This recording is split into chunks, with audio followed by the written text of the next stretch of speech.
I am here with NWA World Women's Champion Jazz. Jazz, you have a big match coming up at NWA 70th anniversary against Penelope Ford. How are you preparing for this? You just told me actually you were headed to the gym. Yeah, basically, I've been preparing myself. I'm taking this as like I'm supposed to take it. It's a title match, and I'm the champion, so I'm preparing myself to go in as a champion and come out as a champion. So basically, I'm just in the gym, building up for endurance and stamina, and I hope Penelope is doing the same. I'm a vet, so I've always was taught to be 2 to 3 steps ahead of my opponent. So that's where I am right now. While she's probably sleeping and taking pictures on Instagram, I'm in here killing it. I'm an athlete and I'm a winner. I'm a champion. That's what I do. So you won this championship over 2 years ago, and since then there's been an overturn in NWA, and now it's Billy Corgan and Dave Lagana at the helm. Yeah. Don't get me wrong. I think the NWA before they were just passing belts along to whoever they thought was pretty or cute at the time. I'm trying to make this NWA belt mean exactly what the NWA meant 20, 30 years ago from back in the 80s, let it represent, NWA just like Dusty Rhodes and the Ric Flairs and, that's what I'm trying to do. This is just not something I'm putting around my way to say, oh, I'm a champion, oh, I got a belt. No, this means more to me than just that. This is my legacy, and it's the NWA. I'm making history. I'm the first African-American woman to ever hold this title in the history of the NWA. So I'm really taking this very, very seriously and to heart. So I'm hoping Penelope is really preparing herself because I'm really taking this. This is deep for me. Yeah, one of the lines that you had in a recent interview, honestly, it's probably my favorite headline of the year. It was just you saying, "I'm not going out like a bitch." And exactly. And you seem pretty determined. Yeah, and that's how I am. A lot of most people really don't know me, but the ones that have been around, I mean, the girls that I work with in WWE and some of the girls on the independent level, some of them they know my work ethic. It's like I'm the first one in the building to get in the ring and stretch out and warm up. I get to a show, I go to the ring, I check the ring, I check the ropes out. I don't walk around in there trying to be, the prettiest girl in the back or walking around for everybody look at my ass and look at my tits and all that. I'm there for business. And October the 21st, I will guarantee you will see with your own eyes that Jazz is nothing to fuck with. I'm not to play with, and I'm coming there strictly for business. So speaking of business, Dave Lagana and Billy Corgan took over the NWA probably, I don't want to say a few months, but it was several months after you had won the NWA Women's Championship. What were your feelings, or did you even think about it at that point? Well, at the time, I was just wondering what's going to happen now, because it happened overnight, and me knowing Lagana for so many years, and he just told me, just be patient, Jazz. Don't worry. We're working on things. Things are going to, take place, going to pick up. Just be patient. And that's what I did. I was just patient. And all it did was just gave me time to prepare myself for matches because I had taken 5-6 years off from doing anything pertaining to wrestling, So physically, mentally, my mind wasn't there, but now I'm back into, Jazz mode.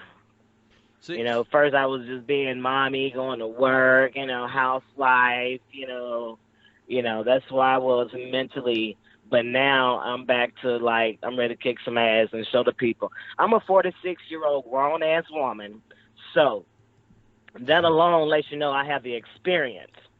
Been there, done that. I've been on the biggest platform. So I've been in front of millions and hundreds and thousands of people before.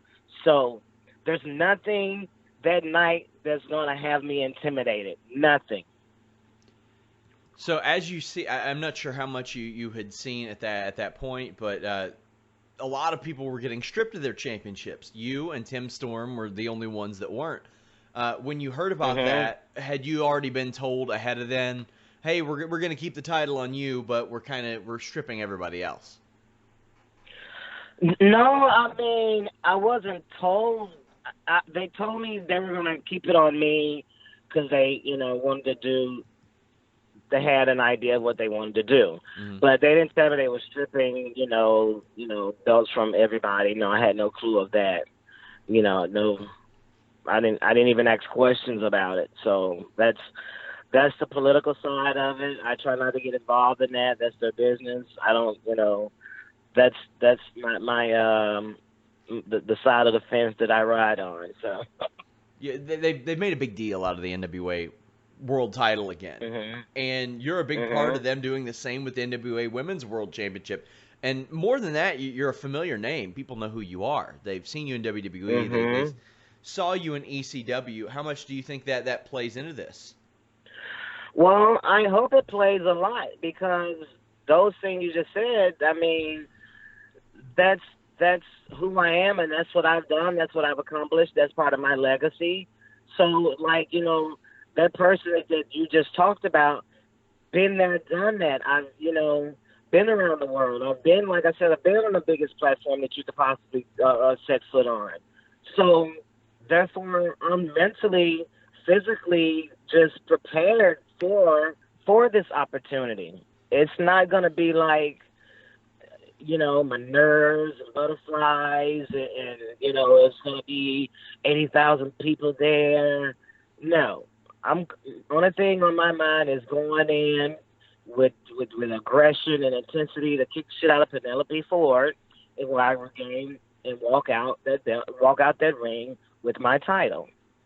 You're widely considered one of the toughest women's wrestlers, period. I mean, you came up in ECW wrestling men. Was there anybody maybe in your time in WWE, any women there that didn't think maybe was as tough as they ended up being, like that surprised you in that regard? In WWE? Yeah. No, because I had to tone myself down a little bit in WWE, from coming from ECW. I had to tone down a little bit. So, I had to work on, a little less, of the way I worked, not as stiff, as I had to work in ECW. Of course, I was working men, so of course I had to lay it in, Sure. I couldn't look like some little girl out there and expect some guy to sell something for me that's looking unbelievable. So I had to go back and reteach myself how to work with women, to where still be vicious, but yet not really laying it in to the point that where to give them a reason to bitch. You know what I'm saying? Sure. What were your inspirations to get into wrestling? Because, I mean, at the time, when you were a teenager, there was the original Glow show. There was a bit of a different style of women's wrestling at the time. But what motivated you to get into wrestling? Well, I always grew up watching wrestling, and I'm from Memphis, so, I grew up with, watching Memphis wrestling every Saturday morning and going to the Coliseum on Monday nights. It was actually nothing growing up that I said, oh my God, one day I'm going to be a wrestler. That wasn't that wasn't part of my plan at all. It was just one day something that I tried. I always said I was going to be an entertainer. I love to sing. I love to dance. So, I always knew I was going to be an entertainer, and I was going to entertain in front of millions and millions of people. But I didn't know that this is what God called me to do. You know, He gave me this gift. He gave me this talent to be able to be good at this. I worked my butt off, but I still think this is a gift that God gave me, and this is where I'm supposed to be. I'm supposed to be a wrestler. You know, I picked up so fast, and things started rolling with me so quickly in this business. It's just unbelievable. You know, and to be a black woman from Memphis, Tennessee, it's really mind-blowing. You know what I'm saying? You know, I was wrestling training for 6 to 9 months. Next thing you know, I'm in ECW on pay-per-view. You know, another year and a half, 2 years, next thing you know, I'm in WWE. Like, that's how fast things start happening for me. And that's nothing but, I take it as nothing but God. God, it was just meant to be. Right place at the right time, and I worked my butt off for it. I trained 7 days a week. In the ring, 7 days a week, with or without a coach. I was in the ring. Me and my husband, Rodney, we were in the ring every single day, 7 days a week.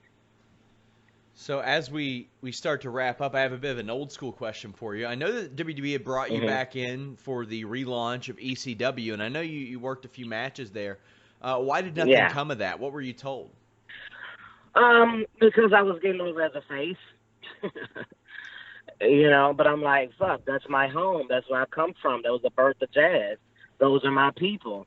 So, of course. And then you got me out there running in, doing a run-in on Kelly Kelly in a freaking swimsuit, bathing suit, bikini. So, of course, the ECW fans are going to pop when I run in and fucking, you know, earth slam my ass onto the mat.